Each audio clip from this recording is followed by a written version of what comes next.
시간에 우리의 삶을 하나님 앞에 올려드리겠습니다.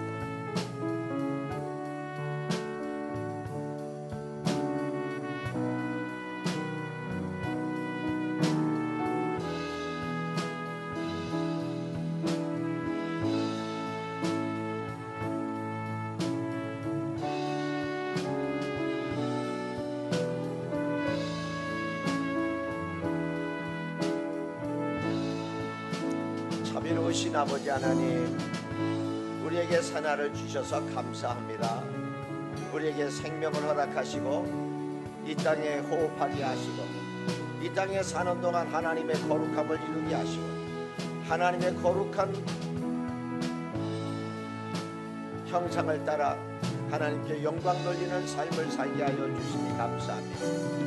그러나 세상에 힘들고 찌들려서 하나님 지친 영혼들이 주 앞에 나와 예배드릴 때 새 힘을 얻게 하시고 하나님 죄악된 우리의 마음의 무거운 짐들이 다 예수의 피 앞에, 보혈의 피 앞에 녹아지게 하시고 새로운 힘을 얻고 용기를 얻고 그래서 세상에 나가 담대하게 싸워 승리할 수 있도록 우리를 강건케 해주시옵소서.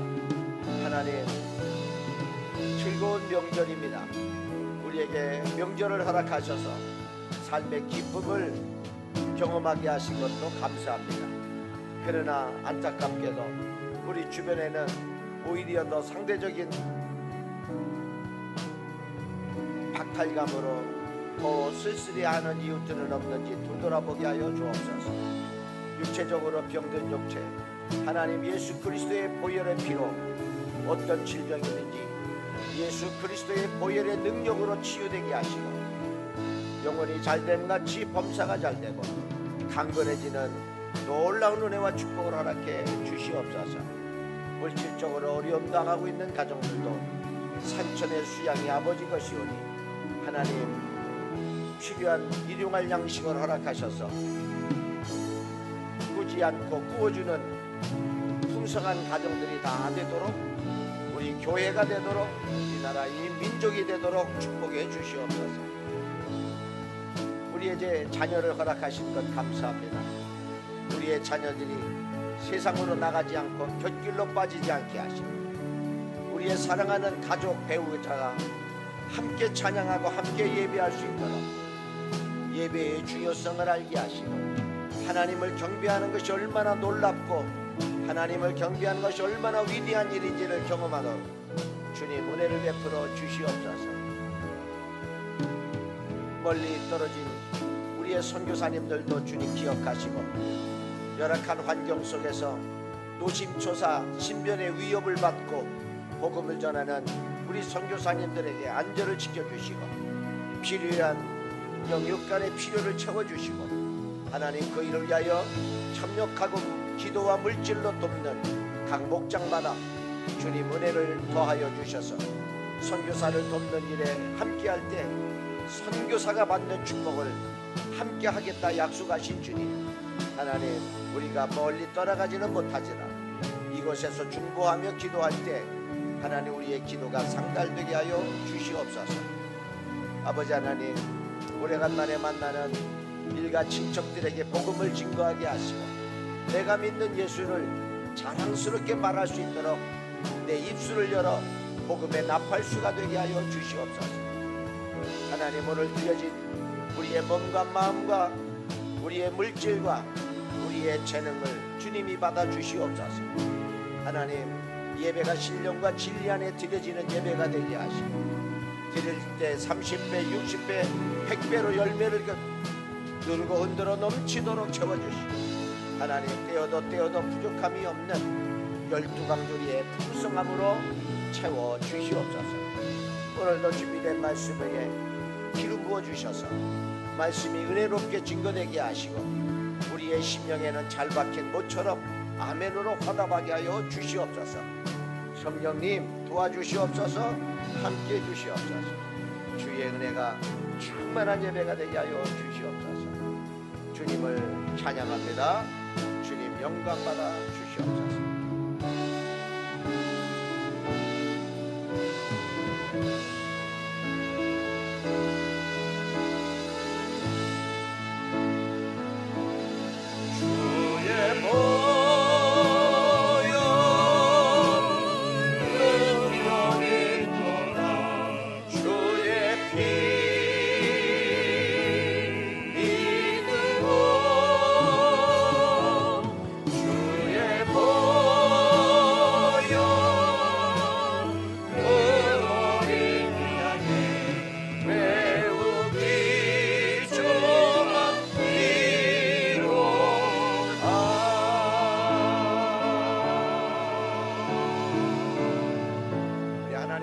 감사합시다.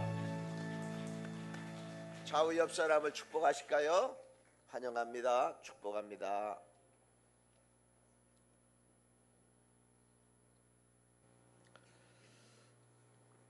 훈련이라는 주제로 계속해서 말씀을 나누는데 오늘은 죽음을 훈련하라 그런 제목으로 말씀을 전하겠습니다. 생명에는 몇 가지 신비스러움이 있습니다. 첫 번째는 이 생명은 인간이 만들어낼 수 없다는 것입니다. 생명은 하나님만이 창조하실 수 있는 신비스러운 것입니다. 작은 미물도요, 인간이 그 생명 자체를 만들어낼 수는 없는 것입니다. 또 이 생명은 죽음을 통해 또 다른 생명으로 탄생되는 것입니다. 그게 생명의 신비입니다. 세 번째는 생명은 고유한 형태를 유전시킵니다. 그게 참 놀라운 것입니다. 복음이라는 생명의 씨앗도 순교자의 죽음을 통해서 더 많은 열매를 맺는 것을 볼 수 있습니다. 1860년대 우리 조선 땅에는 흥선대원군의 쇄국 정책으로 말미암아 굉장히 외국 문물에 대해서 차단시키고 그리고 그 외국인이 들어오는 것을 아주 철저히 막았습니다. 때로는 죽이고 때로는 불태우고 그랬습니다. 그 당시 많은 천주교인들이 죽임을 당했는데요. 대략 1860년대 10,000명가량의 천주교인이 순교를 당했다 그래요. 매일 저는 장례 예배를 얼른 치르고 전라남도 천주교 순례지 몇 군데를 좀 둘러보려고 동기 몇 가족들하고 그런 계획을 갖고 있습니다. 저 대천 쪽에 가도 천주교 순교지가 있어요. 개신교보다 훨씬 잘 꾸며놨어요. 그 천주교인들이 생명의 위협을 느끼고 중국으로 많이 도피를 했는데 그 중국에는 이미 영국에서 파송된 토마스라는 선교사가 부부가 27살 먹은 젊은 선교사가 중국에 와 있다가 그 조선에서 망명은 천주교인을 만났어요. 그래서 조선에 대한 소식을 듣고 조선어를 배우고 조선의 문화를 풍습을 익혔는데 점점 조선인에 대한 매력을 느껴요. 그러던 중에 이 토마스 선교사는 아내가 오자마자 얼마 되지 않아 풍토병에 죽습니다. 내가 선교사로 왔는데 하나님 왜 우리 아내를 이렇게 일찍 데려가십니까? 토마스 선교사가 낙심이 되어서 선교고 보고 때려치우자. 그래서 세관원으로 잠깐 일하다가 그 조선인의 천주교 신자를 만난 거예요. 그러면서 새롭게 내가 이렇게 세관원을 하려고 중국 온 게 아닌데 깨닫고 조선 땅에 대한 이 선교에 대한 열망이 다시 일어나기 시작했습니다. 1866년 제네럴 셔먼호가 이제 조선에 들어가서 조선 땅을 좀 이렇게 통상 거래하려고 그걸 뚫으려고 대동강 쪽으로 배를 타고 가야 되는데 조선 말을 좀 잘할 수 있는 통역관이 필요한데 이 토마스 선교사가 한국말, 조선 말을 잘하니까 통역관으로 채용했어요. 때는 이때다. 그래서 많은 성경책을 준비해 갑니다. 물론 한문으로 된 성경책. 그래서 성경책을 많이 준비하고 또 전도지를 많이 가고 그때는 뭐 이런 성경이 아니라 쪽복음이죠. 마태복음 한 권, 요한복음 한 권, 많은 성경책. 그런데 대동강변으로 제너럴 셔먼호가 이렇게 두르자 이 쇄국 정책이 극심하던 때라 낯선 외국 배가 들어오니까 불화살을 쏴가지고 배에 화재가 났어요. 배에 타고 있던 많은 그 선원들이 대동강변에 뛰어들었어요. 토마스 선교사도 한 명도 전도도 못하고 이렇게 죽기가 아까우니까 많은 성경책을 끌어안고 같이 대동강변에 헤엄쳐 막 가는데 헤엄쳐 올라오는 사람들을 조선의 군사들이 몽둥이로 사정없이 때려서 죽이고 칼로 찌르고, 결국 이 토마스 선교사도 한 사람에게도 복음도 못 전하고 무태에 올라오기 전에 몽둥이에 맞아 실신당하고 칼에 찢겨 대동강변에서 불태워 죽임을 당했습니다. 조선인 병사는 이 외국인이 그 토마스 선교사를 이렇게 때리는데 손에 무기를 가지고 있질 않고 이상한 책을 들고 있어요. 그래서 이 사람이 우리를 공격하려는 사람이 아니구나. 도대체 이게 뭔가. 그래서 그 손에 들리고 있던 책 한 권을 가지고 와요.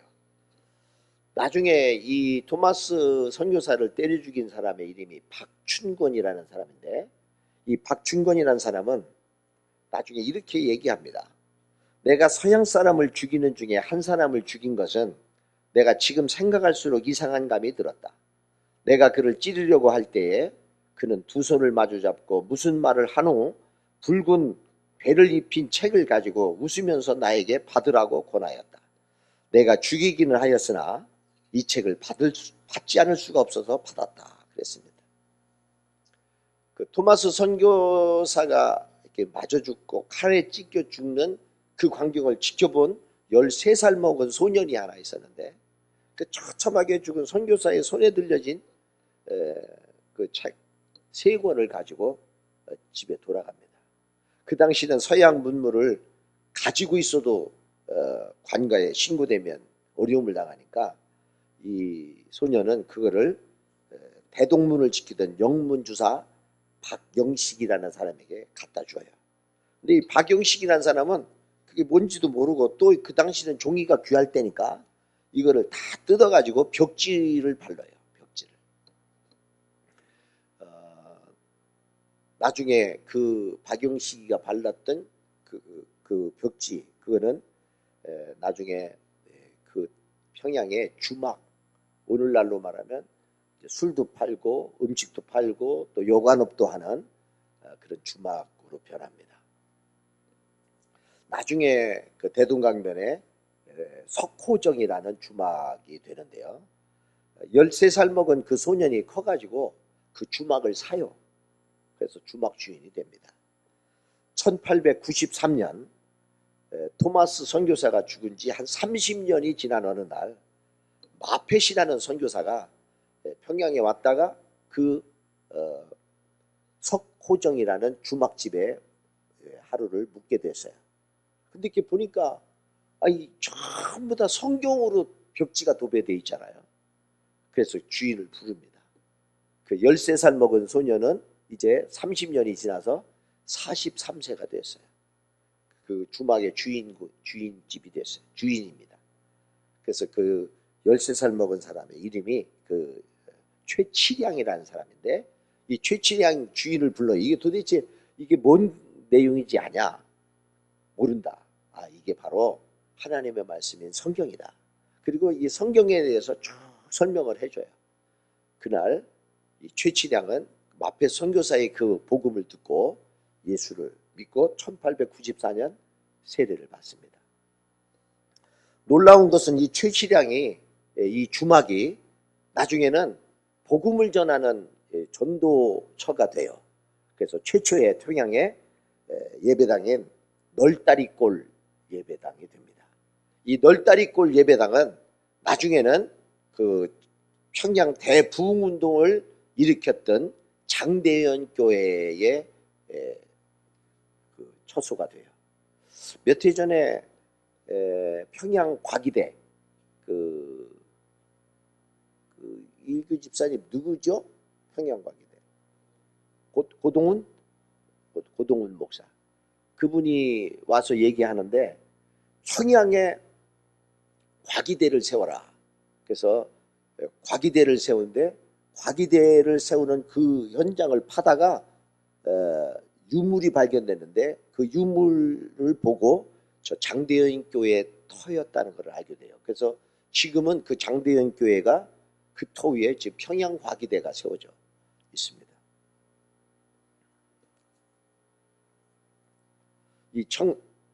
평양의 장대현 교회는 1907년에 주일날 저녁에 집회를 했는데, 집회하는 도중에 냉랭하니 교회 안에 은혜가 없어요.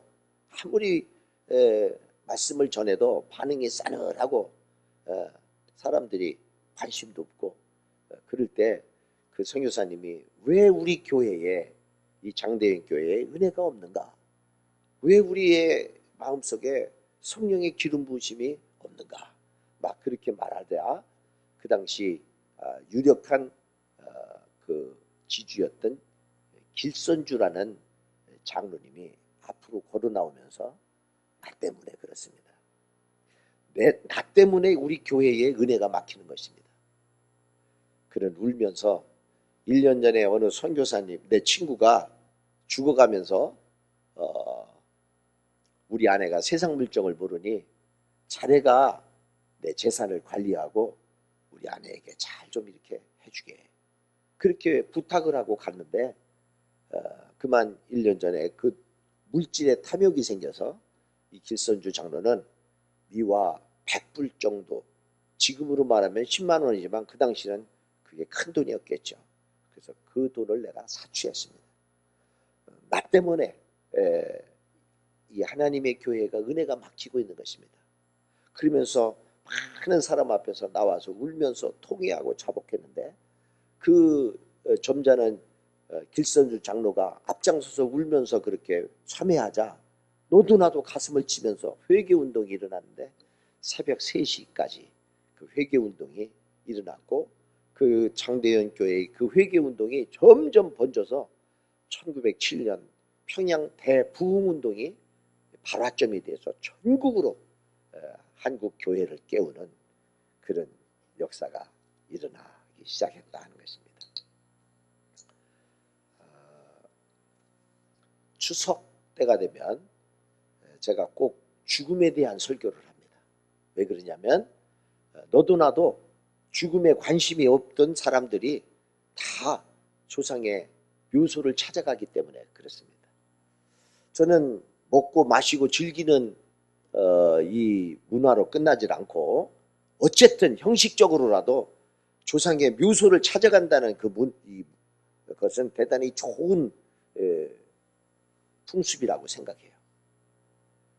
미신적으로 조상 귀신이 잘 보살펴줘야 농사도 잘 되고 자식도 잘 된다, 그렇게 미신적인 생각으로 가든지 어쨌든지 좌우지간 죽음과 관계없이, 나하고 죽음은 관계없이 살던 사람이 언젠가는 나도 이렇게 죽음에 직면하게 된다, 나도 이 할아버지처럼, 이 부모 아버님처럼 어머님처럼 나도 언젠가는 이 인생을 끝나는 날이 온다는 것을 깨우쳐주는 좋은 인생의 교육 장소라고 생각합니다. 성묘, 보살필성, 무덤묘.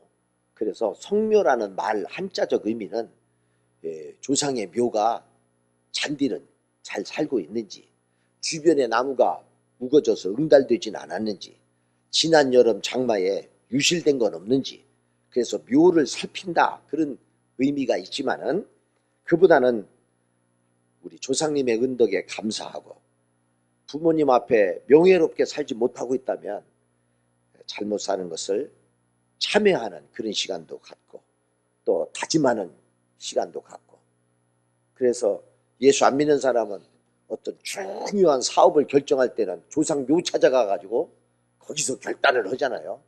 아버지, 내가 이제 이런 사업을 한번 하겠습니다. 어떤 사람은 자살하기 전에도 조상묘를 찾아가는 사람도 있대. 아버지, 내가 비참하게 여기서 이제 인생을 마감하겠습니다. 어쨌든 인생의 중요한 매듭을 짓는 장소가 조상의 묘예요. 그래서 그곳에 가서 내 인생을 한번 반추해보는 좋은 인생의 교육 장소가 저는 성묘의 장소라고 생각해요.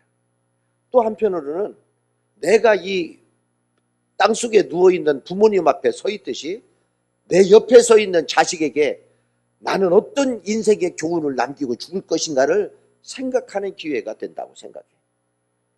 좋은 훌륭하신 부모님 밑에서 자라난 사람은 부모님의 고마움이 있겠지만은 자랑스러울 것이 하나도 없는, 맨날 술이나 먹고 엄마나 때리고 바람이나 피고 정말 교훈 받을 것이 없는 부모라 할지라도 그러나 그 부모가 없으면, 미우나 고우나 그 부모가 없으면 어떻게 내가 이 땅에 태어날 수 있었겠어요. 그래서 부모와 자식 간은 인간이 끊을래야 끊을 수 없는 천륜의 관계이기 때문에 내 마음대로 내팽개칠 수도 외면할 수도 없는 것입니다. 오늘 저는 구약의 3명, 신약의 2사람의 인물을 소개하면서 그 5명의 인생의 마지막 부분은 어떻게 끝나고 있는가를 좀 소개하고 싶습니다. 첫 번째 인물은 야곱입니다. 야곱은 그야말로 사기꾼, 약탈자, 평생을 남 사기치고 아주 약삭빠르게 살아온 인물이 야곱입니다. 그는 147세에 인생을 마감하면서 파란만장한 인생을 살고 바로왕 앞에서 그대 나이가 몇이뇨? 내 나이 얼마 되지? 우리 조상님에 비하면 얼마 되지 못했지만은 참으로 파란만장한 인생을 살았다. 그렇게 고백하잖아요. 결국 애굽에 가서 10여 년 더 살고 147세에 그는 인생을 마감할 때 12명의 아들을 하나 불러놓고 그에게 맞는, 자식들에게 맞는 축복을 마지막 하나님께 기도하고 인생을 떠납니다. 창세기 47장 28절부터 한번 읽어보겠습니다. 시작. 야곱이 애굽 땅에 17년을 거주하였으니 그의 나이가 147세라. 이스라엘이 죽을 날이 가까움에 그의 아들 요셉을 불러 그에게 이르되 이제 내가 내게 은혜를 입었거든 청하노니 내 손을 내 허벅지 아래에 넣고 인애와 성실함으로 내게 행하여 애굽에 나를 장사하지 아니하도록 하라. 내가 조상들과 함께 눕거든 너는 나를 애굽에서 메어다가 조상의 묘지에 장사하라. 요셉이 이르되 내가 아버지의 말씀대로 행하리이다. 야곱이 또 이르되 내게 맹세하라매 그가 맹세하니 이스라엘이 침상머리에서 하나님께 경배하니라. 내 자녀에게 이런 영적 권위를 가지고 축복하고 떠날 수 있다면 그는 참 존경스러운 아버지입니다. 어떤 아버지는 전혀 존경받지 못하고 인생을 떠나요. 그러나 아버지의 축복을 받고 자식들에게 하나하나 축복을 하면서 인생을 마감할 수 있다면 그는 잘 산 인생입니다. 두 번째 인물은 모세입니다. 모세는 430년간 애굽에 종살이하던 히브리 민족 200만 명을 이끄는 민족의 지도자요 영웅입니다. 그는 40년 동안 광야길을 인도하다가 백성들이 또 걸핏하면 원망하고 걸핏하면 하나님과 또 자신을 향하여 돌을 던지고 그러자 물이 없을 때 반석을 명하여 물을 내라 그랬는데 그만 짜증을 내면서 탁탁 반석을 2번 쳤어요. 그러니까 하나님이 백성을 살리기 위해서 물은 냈는데 너 왜 하나님의 일을 하면서 혈기를 내냐. 그러면서 하나님이 너는 가나안 목전까지만 가고 너는 가나안 못 들어간다 그래. 제가 좀 억울해요. 그렇죠?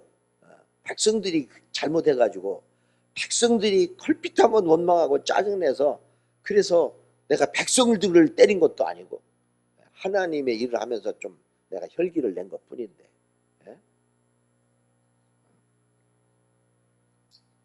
제가 목회하면서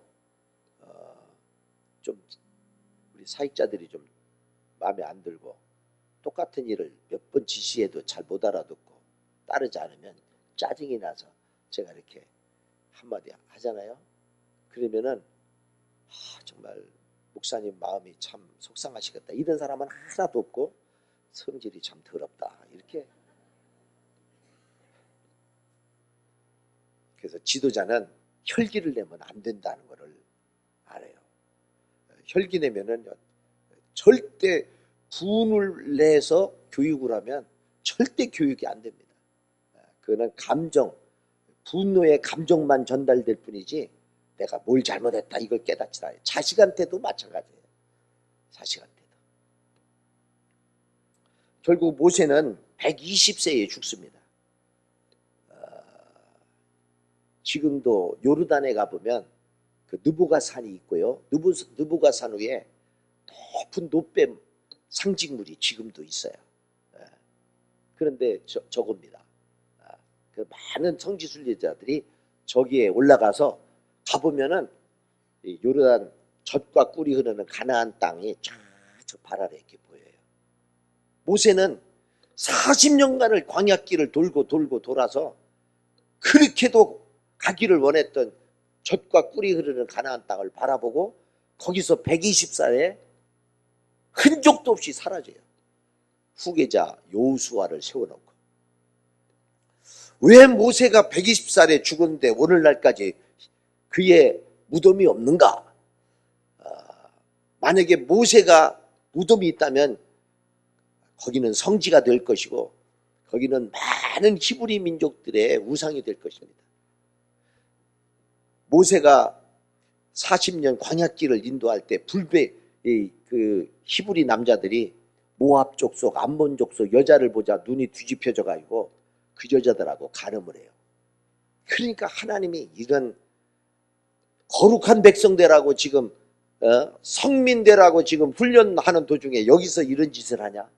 그래서 불뱀이 나와가지고 그 간음하는 남자들을 다 부르는데 뚱뚱 불어 막 죽어. 하나님이 모세가 하나님 앞에 기도합니다. 하나님, 이렇게 간음했다고 다 불뱀 물려서 죽이면 무엇하러 애굽에서 데리고 나오셨습니까? 하나님 살려주십시오. 중보기도를 해요. 목사의 중보기도가 위대합니다. 하나님이 중보기도를 통하여 처방전을 하나 되는데 노수로 뱀을 하나 매달고 장대에 매달고 바라보면 낫는다. 그 노뱀 사건은 십자가에 매달리신 예수 그리스도를 예표하는 사건이기도 합니다. 바라볼 때 나섰어요. 아무것도 없어요. 내가 뭐 몸부림치는 것도 아니고 소리치는 것도 아니고 그냥 바라보면 낫는 거예요. 바라보면. 아이고 그거 바라본다고 낫겠어? 안 바라보면 죽는 것이고 바라보면 낫는 것이고.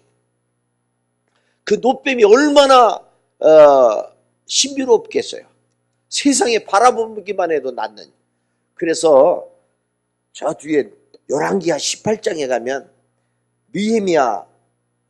히스기야 왕이 종교 개혁을 일으키는데 이 열왕기하 18장에 이를 때까지 그 모세의 노뱀은 많은 백성들의 우상이 됩니다.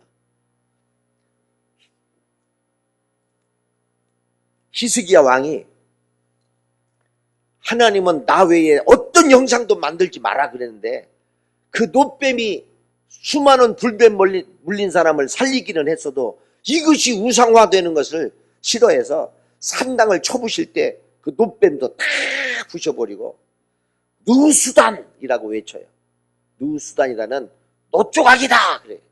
이거는 거룩하고 신성한 게 아니라 노수로 만든 노조각에 불과한 것이다. 그러면서 노뱀을 없애버린다는 사건이 그런 내용이 열왕기하 18장에 나와요. 이렇게 노뱀 하나도 우상이 될 때 만약에 모세가 시신이 있고 모세의 무덤이 있다면 얼마나 더 우상화 됐겠어요. 그래서 하나님은 모세의 시신이 이 땅에 남지 않도록 호련히 어디론가 데리고 가버리셔요. 모세의 흔적이 없습니다. 세 번째 인물은 다윗입니다. 하나님 마음에 합했다라는 그렇게 참으로 칭찬받는 인물이 다윗입니다. 다윗은 많은 시편을 썼고 다윗의 그 영성으로 다윗의 그 영적인 지도력 그리고 다윗의 리더십으로 이 히브리 민족은 이제까지 조공을 바치던 민족이 주변 나라로부터 조공을 받는 강성대국을 이룬 왕이 다윗입니다. 다윗은 마지막 죽어가면서 자기 아들 솔로몬에게 왕위를 물려주며 이렇게 축복합니다. 열왕기상 2장 1절에서 4절입니다. 시작. 다윗이 죽을 날이 임박하매 그의 아들 솔로몬에게 명령하여 이르되 내가 이제 세상 모든 사람이 가는 길로 가게 되었노니 너는 힘써 대장부가 되고 내 하나님 여호와의 명령을 지켜 그 길로 행하여 그 법률과 계명과 율례와 증거를 모세의 율법에 기록된 대로 지키라. 그리하면 내가 무엇을 하든지 어디로 가든지 형통할지라. 여호와께서 내 일에 대하여 말씀하시기를 만일 내 자손들이 그들의 길을 삼가 마음을 다하고 성품을 다하여 진실이 내 앞에서 행하면 이스라엘 왕위에 오를 사람이 내게서 끊어지지 아니하리라 하신 말씀을 확실히 이루게 하시리라. 아들아, 너는 대장부가 되라. 그리고 내 평생에 하나님의 계명과 율례를 지켜 거룩하게 살아라. 그러면 하나님이 너를 형통하게 할 것이다. 솔로몬이 아버지의 대를 이어 왕이 된 다음에 1000번제를 드려요.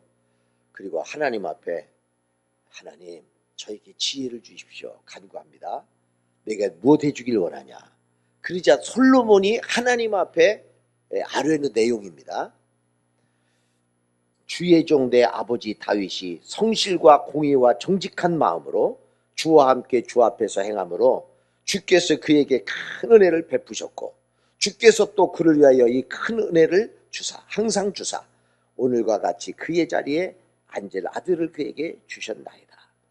여기 아들이 바라본 아버지의 모습은 성실과 공의와 정직한 마음을 주셨다. 우리 아버지는 성실하신 분, 우리 아버지는 공의로우신 분, 우리 아버지는 정직한 분. 아들이 볼 때 아버지 다윗은 그런 분이셨어요. 내 삶이 끝난 후 이런저런 주변의 사람의 평가보다 오늘도 오후 5시에 이제 장례식장에 가서 입관 예배 드리고 내일 아침 7시에 발인 예배 드려요. 오늘 권사님 남편이 돌아가셨어요. 쓸쓸합니다. 이 명절에 돌아가시면. 지난 수요일 날 이런 일이 없게 해달라고 기도했는데 명절날 제가 이 새벽에 기도하는 이유는요. 이 명절에 얼마나 즐거운 시간이에요. 근데 오고 가다가 교통사고로 죽는 거 난 정말 대죽음이라고 생각해.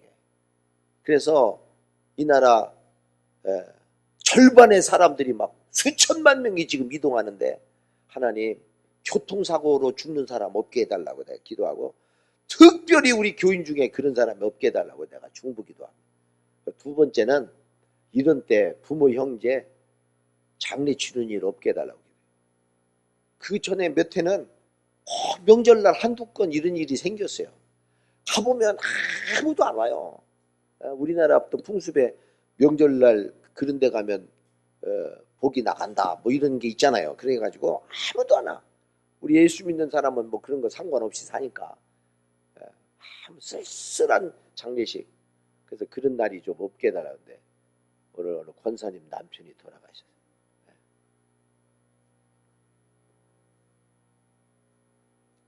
여러분, 내 주변의 사람이 나를 어떻게 평가하는가 보다 제일 정확한 평가는 내 자식이 나를 평가하는 것입니다.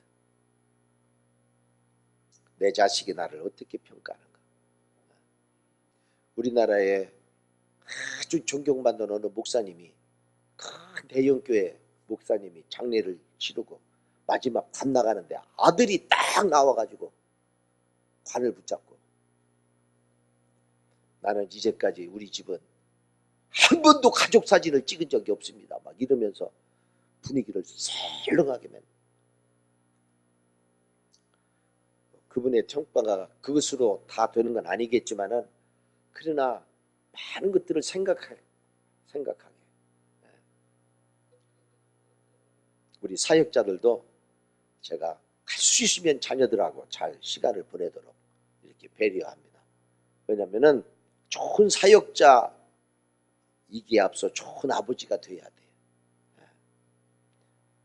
사역은 열심히 하는데 자식들이 망가지면 옛날 독립군 자식들이 그러잖아요. 아버지는 나라를 위해서 독립해서 그 자식들은 그냥 술주정뱅이가 되고 다 공부도 못 시키고 아주 망가지잖아요. 그렇게 하면 안 되는 거예요.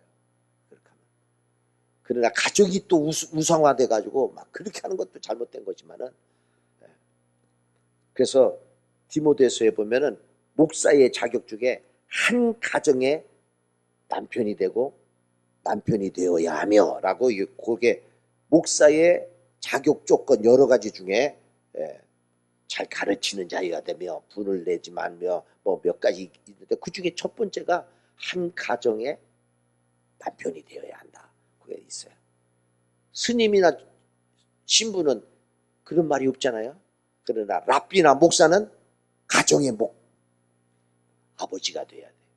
아버지가 돼봐야, 육신의 부모가 돼봐야 영적인 부모 역할도 잘할 수 있어요. 하늘 아버지의 마음을 경험할 수 있는, 간접 경험할 수 있는 것이니까. 그래서 내 자녀에게 어떤 평가를 받느냐가 중요한 것입니다. 무덤 앞에서, 고인 앞에서의 나의 삶도 평가하지만 내 옆에 선 자식들 앞에 이 아버지의, 이 엄마의 신앙은 어떻게 평가될 것인가. 우리 아버지는 저렇게 찬송을 부르고 뭐 저렇게 해도 전혀 영적이질 않다. 겉과 속이 다 교회 생활과 가정 생활과 전혀 다르다. 우리 아버지 전화하는 거 뒤에서 들어보면 세상 사람과 다를 게 하나도 없다. 위기를 만날 때 기도하고 하나님 앞에 매달리는 그런 모습을 본 적이 없어요. 자기 힘으로나 살고, 자기 꾀로나 살고, 자기 지식으로나 살고, 자기 통장이나 믿고 살지, 하나님을 의지하는 진지한 신앙의 모습을 보여준 적이 없어요. 그래서 자식들 앞에서 목사 욕이나 하고 교회 비판이나 하고, 그러면 그 자식이 신앙을 갖겠어요? 내 삶의 평가가, 내 삶의 위기가 올 때, 내 인생에 흔들리는 그 순간에 얼마나 진지하게 하나님 앞에 매달리고 얼마나 하나님 앞에 성실하게 거룩한 삶을 살아가고 있는가는 사람들은 속을 수 있어도 자식은 속일 수 없어요. 그래서 자식이, 이 솔로몬이 본 아버지 다윗은 그런 아버지였어요. 우리 아버지는 성실하신 분, 우리 아버지는 고의로우신 분, 우리 아버지는 정직한 믿음의 사람. 네 번째, 베드로입니다. 베드로는 예수님의 측근에서 인정받은 수제자였습니다. 예수님의 사역 현장에 가장 가까이서 예수님을 보필했고, 변화산에 그 놀라운 신비한 체험을 했고, 죽은 자를 살리는 현장에도 가장 가까이 있었고, 그리고 풍랑이는 한밤중 풍랑이는 갈릴리 호수에 무리를 걸어본 경험이 있었던 사람이 베드로입니다. 그러나 이 베드로는 예수님이 가야바 뒷뜰에 매를 맞을 때 예수님을 3번이나 저주하고 모른다고 부인하고, 그리고 고향으로 내려가서 어부가 됩니다. 예수님이 부활하셔서 그 베드로에게 찾아와 내가 나 사랑하느냐 3번을 확인하시고 내 양을 먹이라, 내 양을 치라, 새로운 사명을 허락하십니다. 성경에는 없지만 요한복음 21장은 그 마지막 베드로가 어떻게 회심하는가 거기까지만 소개를 하는데, 역사가들의 기록물에 보면 로마 시내가 불타고 로마의 그리스도인들이 잡아 사자굴에 막 죽임을 당하고 그럴 때 로마 시를 빠져나가는 한 거리에 나가는데 부활한 주님을 만나잖아요. 주님 어디 가십니까? 고바디스 도미네. 나는 내가 보낸 로마를 향해 간다. 그래서 베드로가 회심하고 다시, 제가 로마에 갔을 때 그때가 밤이었어요. 우리 지방회에서 갔는데. 그래서 로마에 그 베드로가 막 도망가다가 주님을 만났다고 하는 그 소나무 숲길이 있어요. 그래서 내가 여기 다 내려서 한번 걸어봅시다 여기. 그때 베드로의 심정으로 깜깜한데 우리가 거기 베드로 길을 걸었어요. 잡히면 죽는 그곳에. 그래서 베드로는 부활한 주님을 만난 뒤에 다시 또 로마로 가서 체포당하여 죽는데, 예수님은 십자가에 매달려 죽었지만 베드로는 그것도 황송해서 나를 거꾸로 매달려 죽여라. 십자가에 거꾸로 매달려 죽였다. 저 그림은 로마의 포플로 성당에 있는 유명한 카라바지오의 성화입니다. 베드로의 순교. 저 그림을요, 이렇게 보면 저 그림을 좀 어디를 확대하냐면 지금 거꾸로 매달린 베드로거든요. 베드로의 얼굴입니다. 한번 얼굴만 좀 확대할 수 있을까요? 제가 이 설교를 준비하면서 저 그림을 한참 봤어요. 베드로의 얼굴만 확대가 안 돼, 크게.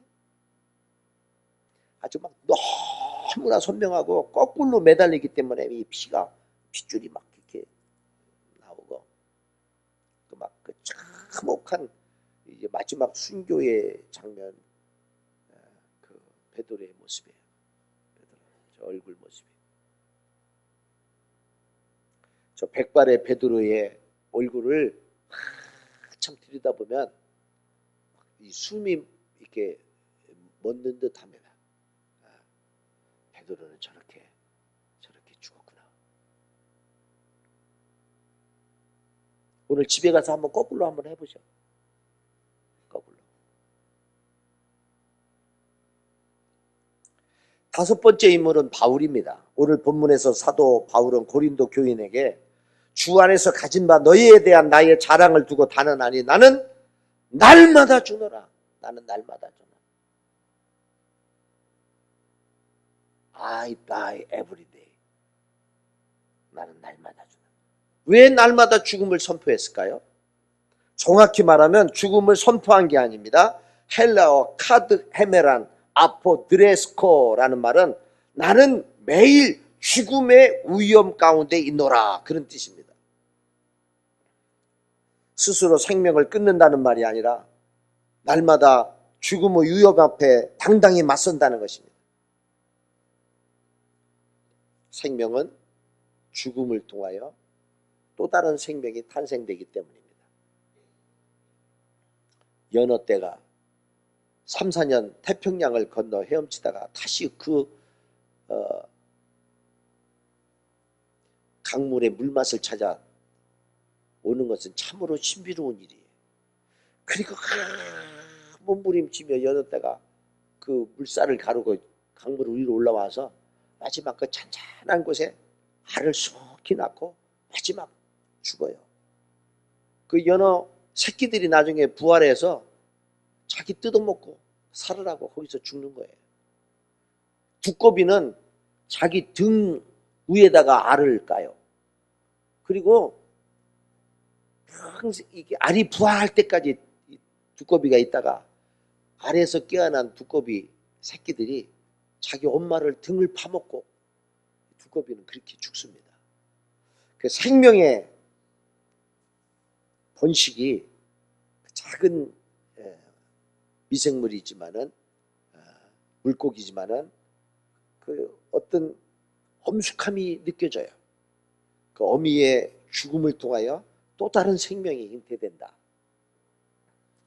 사람은 자식을 낳고 바로 죽을 수는 없어요. 왜냐하면 다른 물고기나 이런 두꺼비처럼 바로바로 자라는 게 아니기 때문에. 그래서 그 자식이, 내 자녀가 자라는 동안 우리 부모는 그들을 키워주고 또 먹여주고 또 학교 보내서 공부시키고 사회에 진출시키고 시집 보내고 장가 보내고. 그래서 이제 어느 정도 우리 자식이 자립이 됐다 할 때 내 인생의 종착지가 다가왔다는 걸 알게 됩니다. 사도 바울은 수많은 죽음의 위기 앞에서 다시 살 부활의 믿음으로 당당하게 맞서 싸웠습니다. 32절에 내가 사람의 방법으로 에베소에서 맹수와 더불어 싸웠다면 내게 무슨 유익이 있으리요? 죽은 자가 다시 살아나지 못한다면 내일 죽을 터이니 먹고 마시자.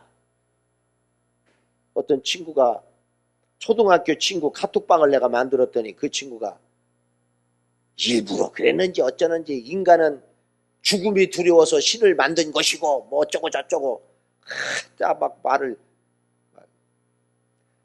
우리 대전에 전 시장님도 페이스북에다가 뭐 비슷한 글을 막 이렇게 올렸더라고요. 그래서 내가 거기다가 댓글을 달았어요. 어항 속의 물고기가 매일 먹이를 주는 주인을 이해하겠냐. 그 물고기의 눈에 자기를 먹여주고 키워주는 그 주인님이 보이기나 하겠냐. 죽으면 끝이다. 죽으면 흙으로 돌아간다. 죽으면 인생의 끝이다. 그러니 이 땅에서 잘 먹고 잘 살아 죽으면 된다. 그렇다면 뭐하러 죽을 때 그렇게 발악을 합니까? 본능적으로 죽음이 끝이 아니라는 걸 아는 거예요. 본능적으로 죽음 다음에 심판이 온다는 걸 느끼는 거예요. 그래서 예수 안 믿는 사람은 그렇게 죽음 직전에 눈을 뒤집고 막 사지를 비틀면서 발악을 하다가 마지막 인생을 끝내는 거예요.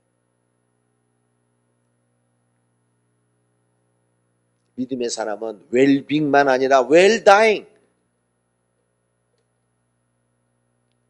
아름다운 삶을 마감할 줄 알아야 돼요. 이 땅에서 잘 먹고 잘 사는 것만 아니라 잘 죽어야 하는 것입니다. 그래서 죽음을 훈련해야 하는 것입니다. 동해바다에 떠오르는 태양의 아름다움보다도 석양의 하루의 사명을 마감하고 석양에 기울어가는 그 석양의 그 찬란함이 더 아름다운 것이. 부잣집 자식으로 태어나서 잘 먹고 호의호식하다가 비참하게 아무런 의미도 없이 인생을 그렇게 살다가 죽어가는 인생이 아니라 보잘것없는 인생이라 할지라도 하나님 앞에 최선의 삶을 다하고, 오늘 본문에도 내일 죽을 터이니 먹고 마시다 떠나는 인생이 전부라면 얼마나 인생이 허무합니까? 설교 서두에 말씀드린 평양의 그 장대현 교회 예배당에 종탑이 세워지고 예배 시간마다 춤을 춰. 지난 주간에 부흥 강사로 오신 유성규 목사님 참 그 8편의 설교를 들으면서 제가 참 많은 은혜를 받았습니다. 이 가까이 대화하고 이러면서 참 인격이 그렇게 참 고상할 수가 없어요. 몰라서 그러는 게 아니에요. 그런데 참 뭐 나보다 나이는 젊으신데도 그 인격이 참 훌륭하더라고요. 참 훌륭해. 그 귀한 은혜에 시간 전해주시는 그 말씀이 아주 내 가슴 깊은 곳에 이렇게 차곡차곡 벽돌이 쌓이듯 은혜가 쌓이더라고요. 다 적었어요. 내가 다 받아 적어서 아직 정리하지는 못했지만 다 적었어요. 그렇게 설교가 화려한 것도 아니고, 그러니까 그 미국의 실리콘밸리, 내가 그 교회 한번 가서 설교했는데요. 교회가 우리 교회 배는 커요. 큰 체육관도 있고 큰 하웨이 옆에 교회가 굉장히 큽니다. 그 잘나고 똑똑한 사람들 많은 그 무슨 실리콘밸리라고 그러죠. 거기에 페이스북, 또 구글, 또 뭐죠? 하여튼 막 지금 이 시대에 최고 잘 나가는 사람들만 다 모집한. 그러니까 그 교인들도 막 똑똑한 사람 많아요. 부자도 많고. 그런 사람들 점점 육체화되어가는, 이번 그 계속 반복해서 하시는 말씀은 점점 육체화되어가는, 육신으로 살아가는, 그리고 시집가고 장가고 먹고 마시다가 끝나버리는 그 인생에게 그 육체에 성령을 부어주신 이유가 뭐냐? 그게 핵심이요. 이 사람의 중심, 목회의 중심 사상이더라. 먹고 마시고 그러다가 그냥 끝나는. 이번 이 긴 연휴에 여러분 뭐 계획하세요?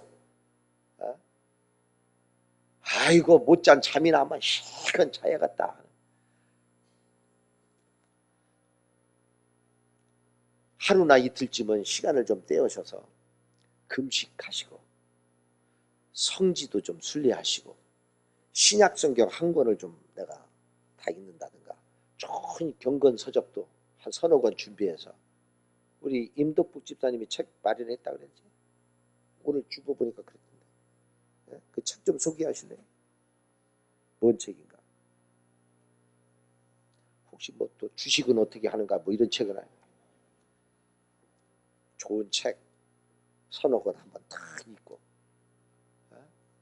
이렇게 긴 휴가 기간에 먹고 마시고 그냥 그것으로 인생을 다 보내고 허접한 영화 몇 편 보는 것으로 인생을 다 보낸다면 세상 사람과 다를 게 뭐 있어요?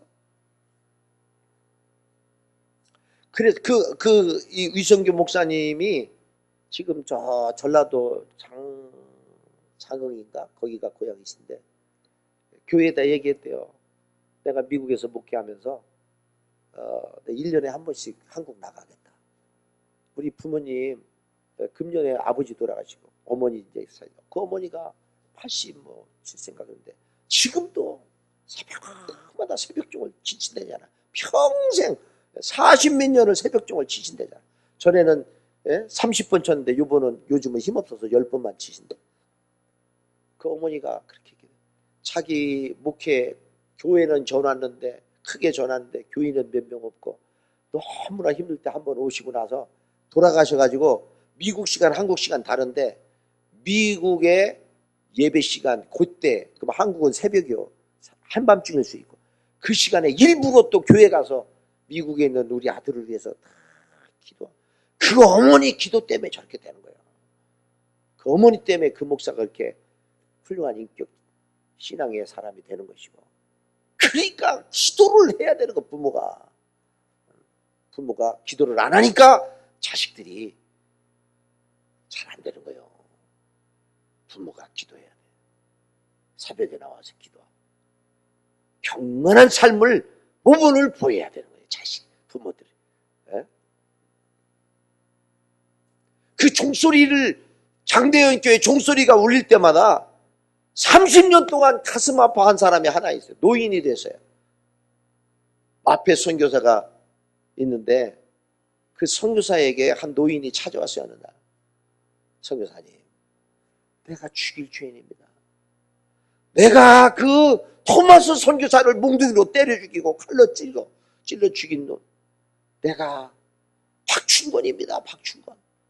그 박충권 노인이 30년 전에 토마스 선교사 때려 죽인 거 그거 회개하면서 예수 믿고 나중에 그 교회 장로가 돼요. 이 박충권은 자기가 그 마지막 죽어가면서 막 그 토마스 선교사가 한국말로 예수 그러고서 죽었대요. 그런데 그냥 때려 죽인 거예요. 그리고 그 예수 하면서 얼굴에 미소를 띠면서 책을 이렇게 건네줬는데 그 책을 가지고 온 거예요.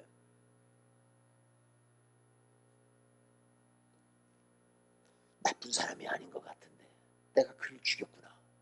30년 동안 죄책감을 총소리가 울릴 때마다 죄책감을 가요. 그러다가 그 성경책을 자기 조카 이영태라는 사람에게 주어요. 이 이영태가 성경을 읽다가 예수 믿고 신학교를 가요. 나중에 레이놀즈 선교사와 함께 조선어 성경 번역의 유력한 조력자로 레이놀즈 선교사의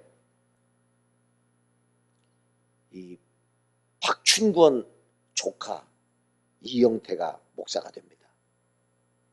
토마스 선교사는 살아생전에 복음의 결실을 보지 못하고 비참한 죽음으로 삶을 마감했지만 그의 삶은 하늘의 미랄이 됩니다. 예수님이 요한복음 12장 24절에 하늘의 밀이 땅에 떨어져 죽지 아니하면 하늘 그대로 있고 죽으면 많은 열매를 맺느니라. 저 용인에 가면 100주년 기념관 있어요. 우리 MBC 성경 공부 끝나면 졸업여행 거기 가기도 했는데 거기에 보면 순교자의 피가 이만한 비가 길가에 쫙 수십 개가 양쪽에 있는데 거기에 많이 그 순교자의 가장 평생 마음에 품고 있었던 성경 구절을 대개 적어놔요. 근데 저 글이 제일 많더라고. 하늘의 밀이 땅에 떨어져 죽지 아니하면 그대로 있고 죽으면 많은 열매를 맺는다. 오늘날 한국교회는 그의 순교의 죽음으로 전국 방방곡곡에 지금 이 주일날 1000만 명 이상의 많은 그리스도인들이 하나님을 찬양하고 지금 예배를 드리고 있는 것입니다. 사랑하는 성도 여러분, 여러분은 어떻게 죽음을 훈련하고 계십니까? 사도 바울은 나는 날마다 죽노라 선언했습니다. 요한복음 20장 24절에 내가 달려갈 길과 주 예수께 받은 사명 곧 하나님의 은혜의 복음을 증언하는 일을 마치려 하면 나의 생명조차 조금 더 귀한 것으로 여기지 아니하리라. 소극적으로는 나의 정욕과 나의 혈기와 탐심을 십자가에 못 박는 것이고 적극적으로는 세상의 소금과 빛의 사명을 감당하고 어두운 곳에 썩어져가는 곳에 방부제 역할을 감당. 그리고 그리스도의 향기를 나타내는 거예요. 자, 저 사람은 정말 예수 향기가 난다. 탐욕적인 욕심스러운 그런 모습이 아니라 희생하고 섬기고 우리 주변에 나는 즐겁고 행복한 거기에 취해서만 사는 것은 그리스도인의 삶이 아니고 내 주변에 누가 이 추석에 외로워하고 있나? 누가 이 추석에 오히려 상대적인 박탈감, 상대적인 가난으로 누가 눈물 짓고 있지 않나 생각하며 그들을 찾아가고 위로하고 그렇게 인생을 살아야 하는 것입니다.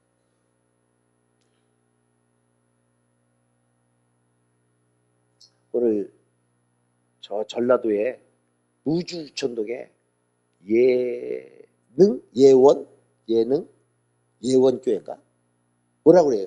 잃어버렸어요. 예원교회. 예원교회라고 시골교회가 있는데 아주 낡아가지고 교회를 새로 짓는데요. 근데 집사님이 오셨는데 지난 수요일 날 광고도 하고 시간이 없어서 동영상을 못 보여드렸는데 천마 그냥 마가 아니고 천마가 그 유튜브에도 나오고 TV에도 아주 특효 성분이 있다고 보여주더라고요. 근데 그 천마를 재배해가지고 즙을 내서 판매하신다고 지난 수요일도 좀 광고하고 그랬는데 여러분 교회를 교회를 건축하는 일에 헌금하는 심정으로 많이 사주시면 좋겠어요. 자, 영상 하나 보고 마치겠습니다. 아까 불렀던 찬송 마라나타 부르며 준비한 예물을 드리겠습니다.